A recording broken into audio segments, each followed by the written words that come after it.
أعوذ بالله من الشيطان الرجيم. بسم الله الرحمن الرحيم. وإذا قيل لهم آمنوا بما أنزل الله قالوا نؤمن بما أنزل علينا ويكفرون بما وراءه وهو الحق مصدقا لما معهم قل فلم تقتلون أنبياء الله من قبل إن كنتم مؤمنين ولقد جاءكم موسى بالبينات ثم اتخذتم العجل من بعده وأنتم ظالمون وإذ أخذنا ميثاقكم ورفعنا فوقكم الطور خذوا ما آتيناكم بقوة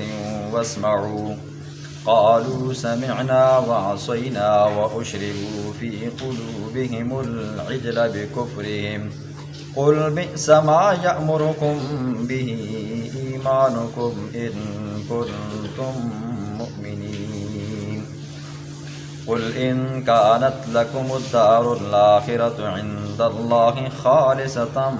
من دون الناس فتمنوا الموت إن كنتم صادقين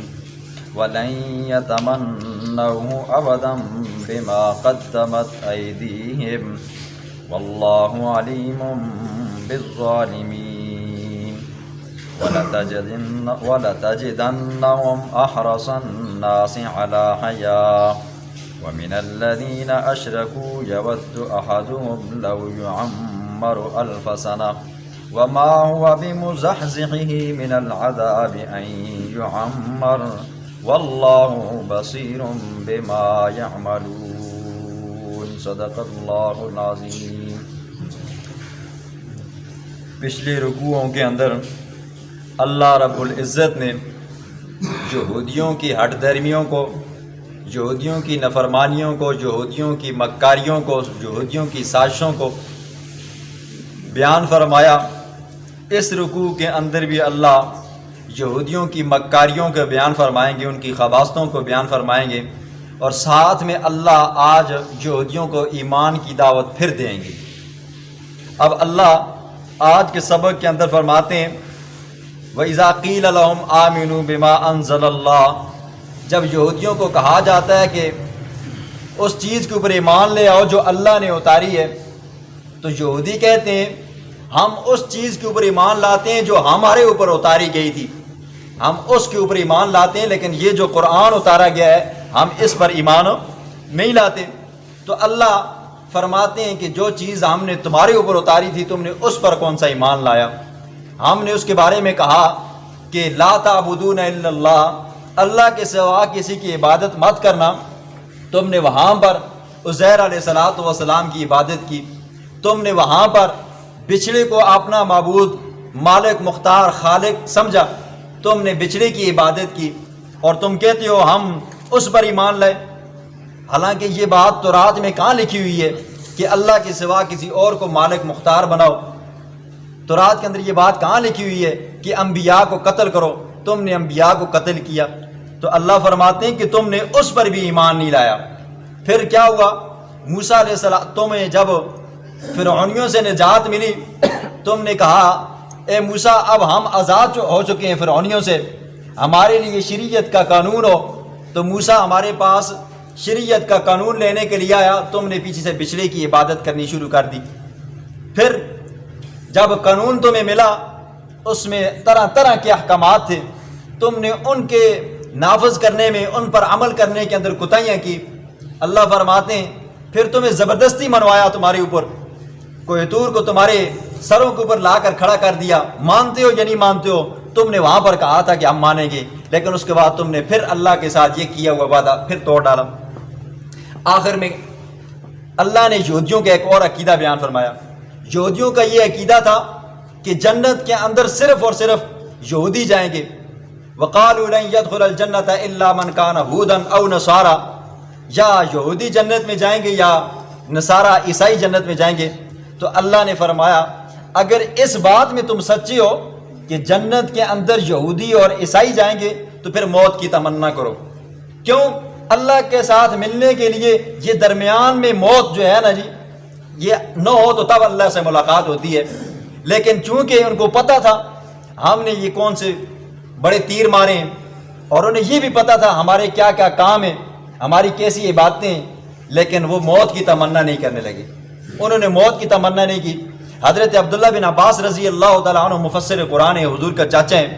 فرماتے ہیں کہ اللہ کے پیغمبر نے فرمایا جب اللہ نے یہ ان کو چیلنج کیا مبالغہ کا،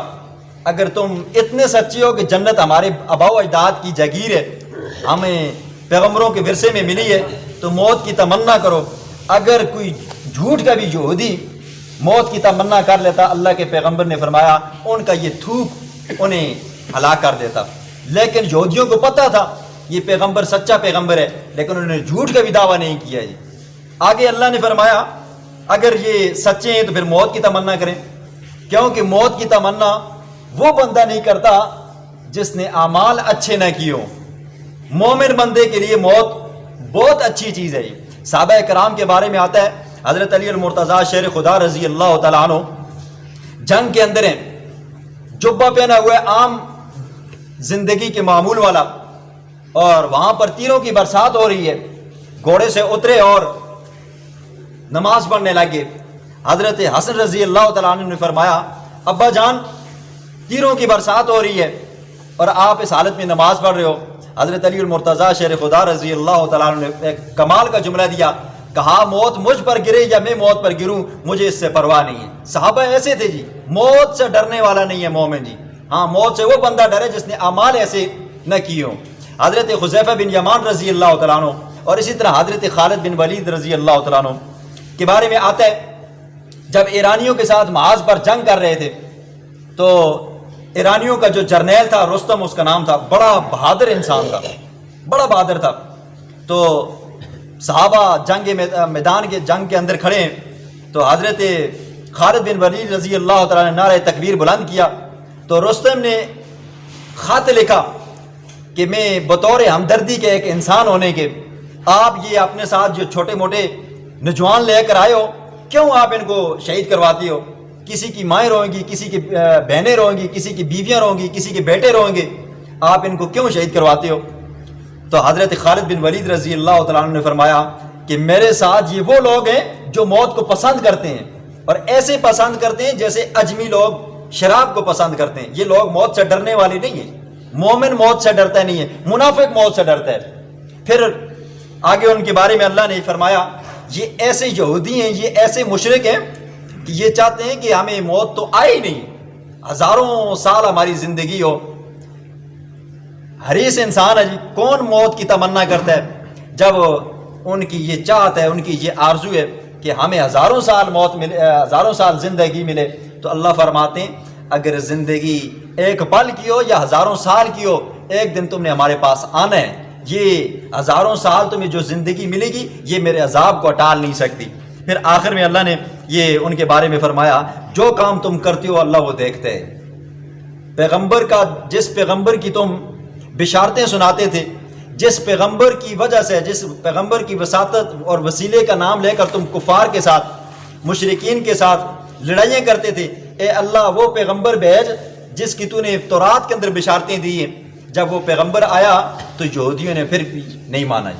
قرآن کہتا ہے انہوں نے پہچاننے کے بعد بھی انکار کیا. یہ یہودیوں کی ہٹ درمی ہے جو اللہ نے بیان فرمائی ہے. وَإِذَا قِيلَ لَهُمْ آمِنُوا، اور جب کہا جاتا ہے یہودیوں کو آمنوا ایمان لاؤ، بما انزل اللہ، اس چیز کے ساتھ کہ جو اللہ نے اتاری ہے،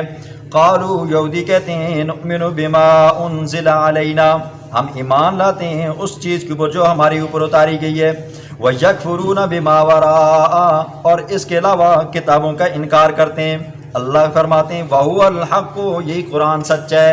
وَمُصَدِّقًا لِمَا مَعَهُمْ، اور یہ قرآن تورات کے اندر جو مسئلے بیان ہوئے ہیں ان کی تصدیق کرنے والا ہے. قل، کہہ دینا میرے پاک پیغمبر، فَلِمَ تَقْتُلُونَ أَنْبِيَاءَ اللَّهِ، اگر تورات کے اندر یہ مسئلے لکھے ہوئے ہیں تو پھر فَلِمَ تَقْتُلُونَ انبیاء اللہ ہیں تو انبیاء کو کیوں قتل کرتے ہو من قبل اس سے پہلے ان کنتم مؤمنین اگر تم ہو ایمان لانے والے وَلَقَدْ جَاءَكُمْ مُوسَىٰ جب لے کر آئے تمہارے پاس موسیٰ علیہ السلام بالبینات واضح نشانیاں ثُمَّ اتَّخَذْتُمُ الْعِجْلَ پھر تم نے بنا لیا بچڑے کو معبود من بعدہ اس کے بعد وَأَنْتُمْ ظَالِمُونَ تمہارے آبا و اجداد بھی ظالم تھے تم بھی ظالم ہو حضور کی بات نہیں مانتے ہو حضور پر ایمان نہیں لاتے ہو وَإِذْ أَخَذْنَا مِيثَاقَكُمْ اور جب ہم نے لیا میثاقکم تم سے وعدہ ورفعنا اور اٹھایا ہم نے فوقکم تمہارے سروں کے اوپر طور پہاڑ خذوا ما آتیناکم مضبوطی سے پکڑو جو ہم نے تمہیں دیا بقوت مضبوطی کے ساتھ واسمعوا اور غور سے سنو اس تورات کے اندر کیا لکھا ہوا ہے قالوا کہنے لگے سمعنا ہم نے سن لیا وعصینا اور ہم نے نافرمانی کی واشربوا فی قلوبہم اور ان کے دلوں کے اندر رچ بس گئی تھی بچڑے کی محبت بکفرہم بسبب ان کے کفر کے قل کہہ دینا میرے پاک پیغمبر بئس ما کیا ہی برا ہے یامرکم جو حکم کرتا ہے جس کا ایمانکم تمہارا ایمان ان کنتم مؤمنین اگر ہو تم ایمان لانے والے قل کہہ دینا میرے پاک پیغمبر ان کانت لکم الدار الاخرۃ اگر ہے تمہارے لیے تمہارا یہ دعویٰ آخرت ہمیں ملے گی جنت ہمارے لیے ہے عند اللہ اللہ کے یہاں خالصتاً خاص کر من دون الناس اور لوگوں کے علاوہ فتمنوا الموت پھر موت کی تمنا کرو ان کنتم صادقین اگر تم اپنے وعدے میں سچے ہو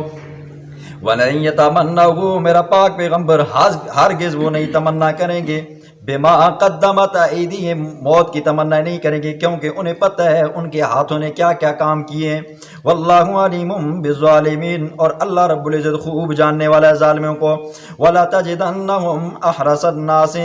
آپ پائیں گے ان کو احرص الناس لوگوں میں سے سب سے زیادہ حریص علی حیات زندگی کے اوپر کاش کے ہزاروں سال زندگی مل جائے ومن الذین اور ان لوگوں سے اشرکو جو شرک کرتے ہیں مشرک بندے کو آخرت کی پرواہ نہیں ہوتی یود احدہم ان یہودیوں میں سے ہر بندہ یہ چاہتا ہے لو یعمر الف سنہ کاش کے زندگی ہزاروں سال کی ہو جائے وما ہوا بمزحزحہ اللہ فرماتے ہیں ہزاروں سال زندگی کا ہو جانا یہ من العذاب عذاب کو دور نہیں کرتا